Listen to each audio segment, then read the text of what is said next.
Out of common courtesy, I would explain things all the time anyway. Like I would say straight away, like, hey, I've got like I got a small, I got a small dick, or I'd be like, oh, I got a pussy, or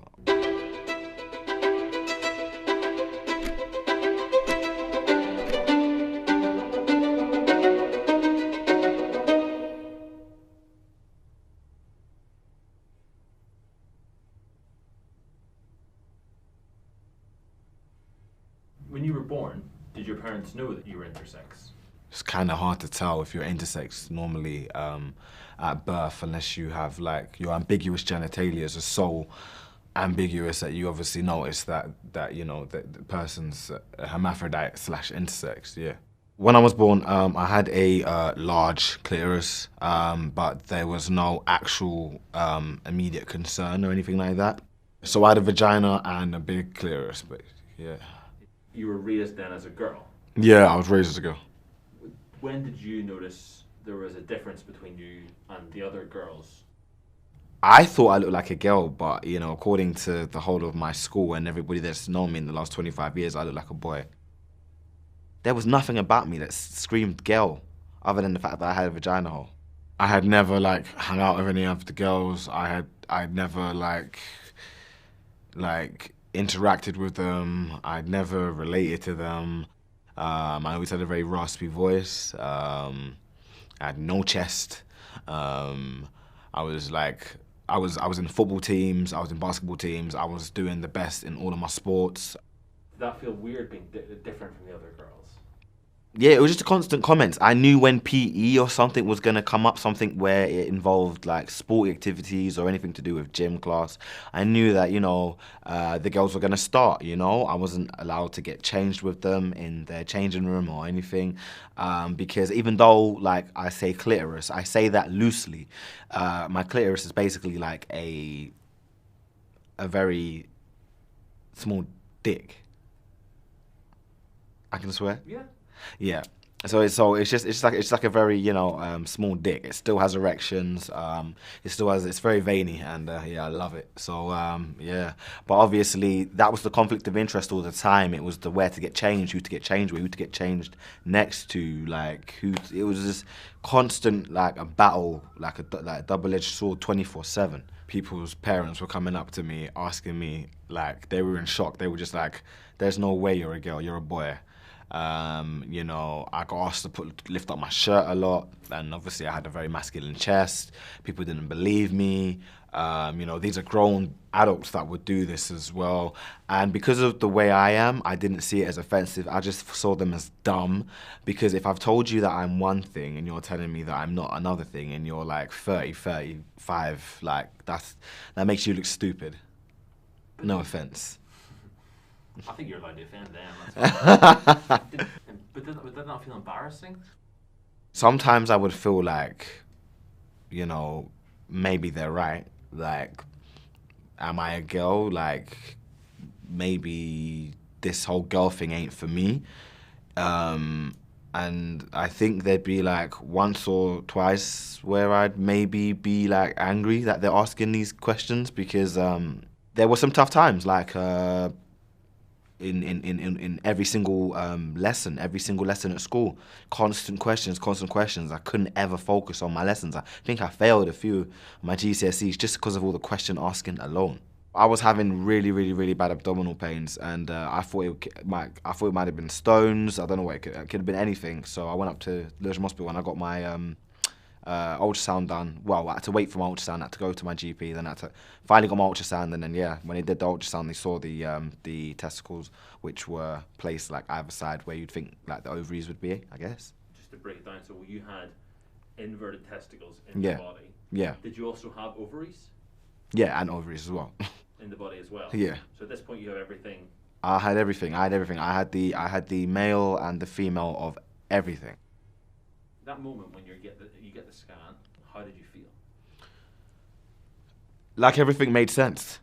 I felt like everything made sense. I felt like at the end of the day, I had a hunch. I kind of already knew my need to want to be a boy, but then to want to be a girl didn't make sense neither to me. I just wanted to 1 minute literally just put on, something nice, look like a girl, and then the next minute put on something really nice, look like a boy, because I could do both.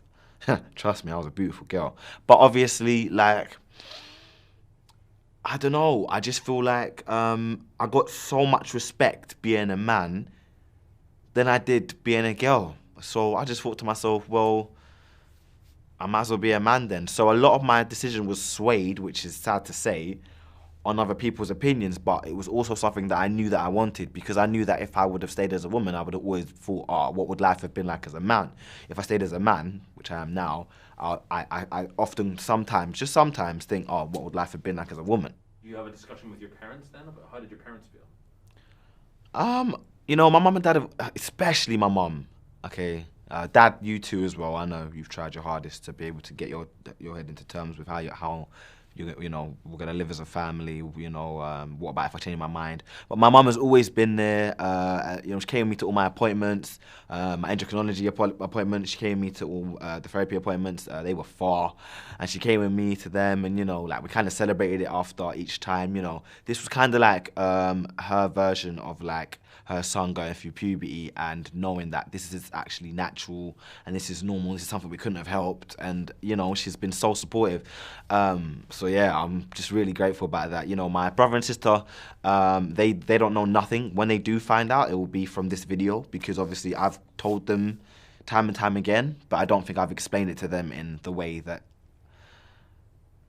it's kind of hard explaining to your brother and sister about you being born a certain way that they don't even, you know what I mean, they don't know nothing about. When did you start living as a boy? About 13. These are quite formative ages. What was dating like? Did you have to like explain things before sexual interactions? Yeah, so out of common courtesy, I would explain things all the time anyway. Like I would say straight away, like, hey, you know, I've got you know, like, you know, I got a small dick, or I'd be like, oh, you know, I got a pussy. Or I think, you know, because I'm intersex, I feel like with men, they get the aura of a female, even though you can clearly see that I'm a guy. They get the aura of a female, so they might be confused, thinking, why am I starting to like this person? Why am I starting to like my emotions are changing, even though they're straight?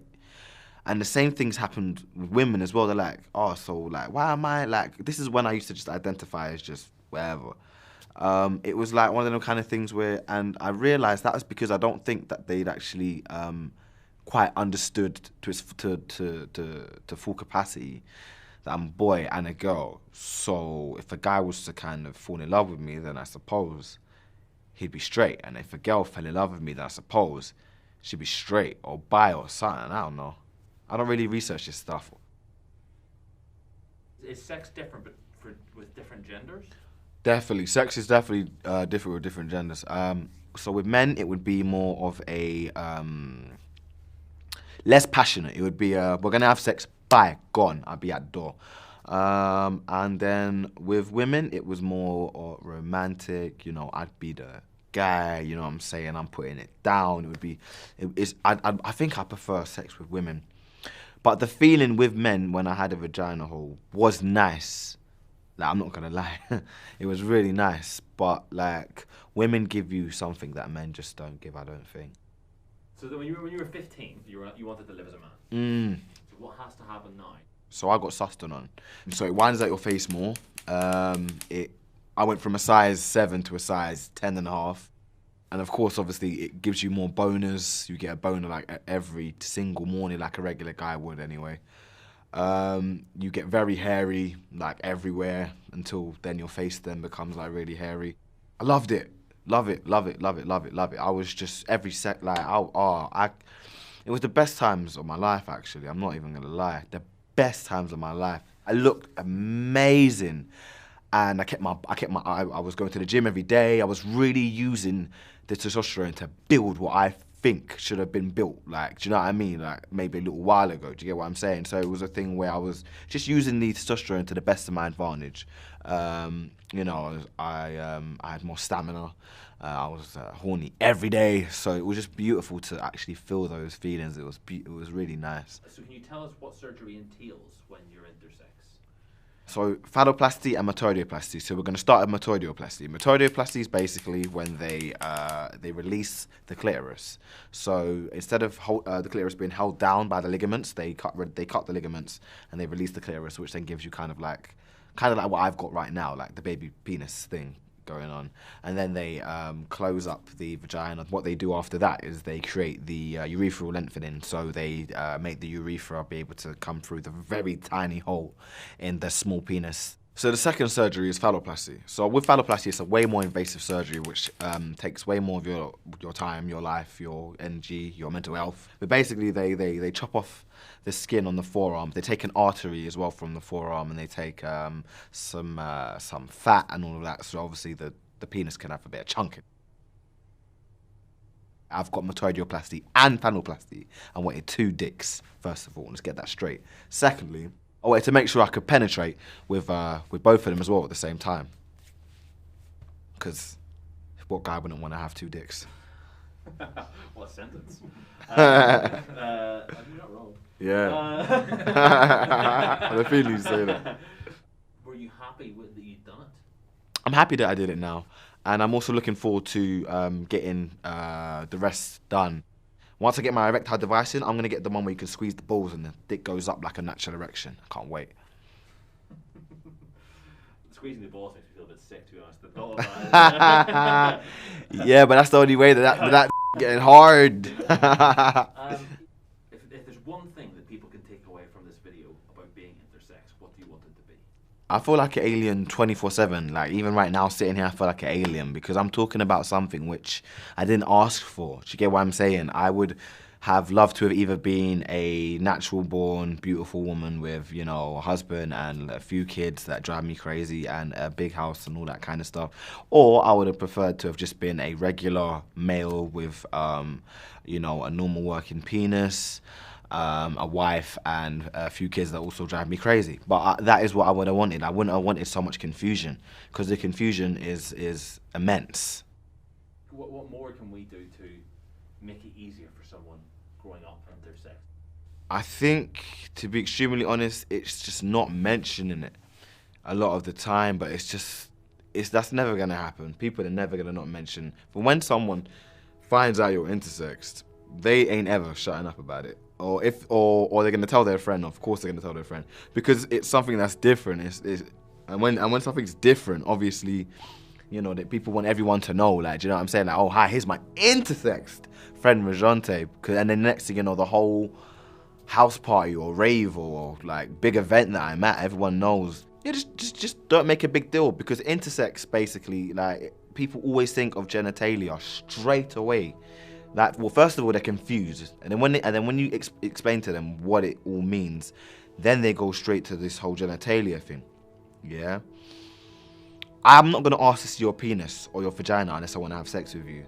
So why are you asking to see my dick? Because of like trans men and trans women and stuff like that, intersex kind of gets like, it's only just been included, and that's why I do videos like this, because I want to make intersex be like, you know, something that people think about when they think about trans, they think about any of the LGBTQIA. I want them to think about the I and the intersex.